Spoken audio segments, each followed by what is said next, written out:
அன்பின் நிறைவே, ஆனந்த சொரூபமே, இனிய அருளாசே. நீ ஞான சுரூபம், ஞான வடிவே. ஆயினும் உமக்கு இத்தனை உபதேசங்கள் தேவைப்படுகிறது. இவ்வளவு சத்சங்கங்கள், எத்தனை விதமான பயிற்சிகள். ஏன்? எதற்கு இவ்வளவு? ஏனென்றால், கல்ப காலங்களாக தன்னை மறந்த பேதமையில் உடல் நான், மனம் நான், குணம் நான், அடுத்ததாக அறிவு நான், இந்த புலன்கள் வழியாக செயல்படுகையில் புலன் நான் என்று எண்ணரிய பிறவிகளாக தன்னை மறந்த பேதைமையில் சிக்கித் தவிக்கும் உமக்கு இத்தனை உபதேசங்களும் பயிற்சிகளும் தேவைப்படுகிறது. அது மட்டுமா? இறைவன், கடவுள், பக்தி, யாகம், வேள்வி, மந்திரம், தந்திரம், காலம், நேரம், கர்மா, கர்ம வினை என பற்பல அறியாமைகளில் நீ சிக்குண்டு தவிக்கிறாயே, இந்த அஞ்ஞான இருள் அகல வேண்டாமா? நீ ஞான வடிவுதான். உனக்கு ஞானம் தேவை இல்லைதான். ஆனாலும் இவையெல்லாம் எதற்கு என்றால், இந்த அஞ்ஞான இருளை போக்குவதற்காகத்தான் குரு தேவைப்படுகிறார். குரு உபதேசம் தேவைப்படுகிறது. குரு வழிகாட்டுதல் தேவைப்படுகிறது. இந்த குரு மகத்துவம் என்பது ஒரு மானிட ரூபில் உனக்கு கிட்ட வேண்டியதாக இருக்கிறது. இறுதியில் குரு இல்லை, சீடன் இல்லை. இந்த அஞ்ஞான தத்துவவாதிகள் எதுவுமே இல்லை. நீ ஞான சுரூபமாய் இருப்பாய். உன் நிலையை நீ அறிவதற்கு உன்னை மறைத்திருக்கும் இந்த அஞ்ஞான திரைகளை அகற்ற வேண்டாமா? அதற்கான ஒத்துழைப்பை நீ தர வேண்டாமா? அப்பொழுதுதானே உன்னை நீ அறிய முடியும். நீ நீயாகத்தான் இருக்கிறாய்.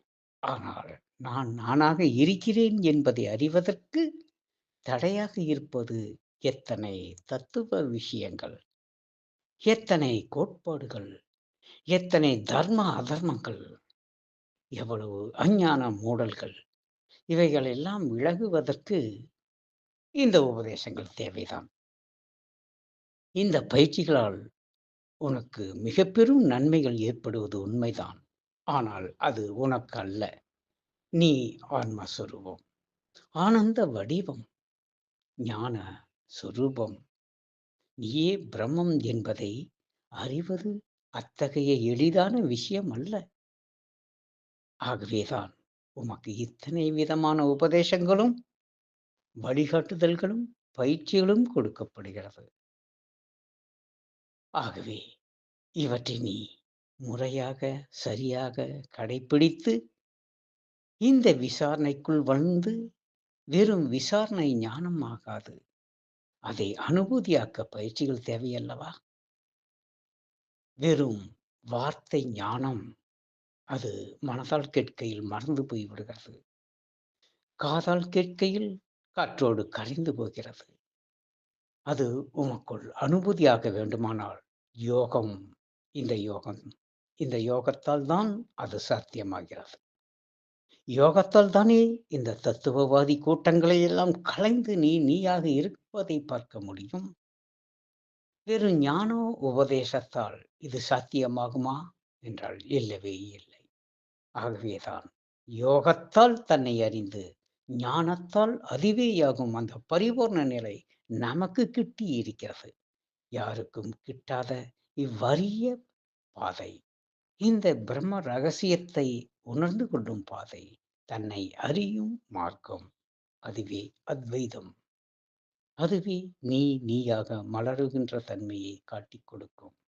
ஒரு விளக்கு இருக்கிறது, திரி இருக்கிறது, எண்ணெய் இருக்கிறது.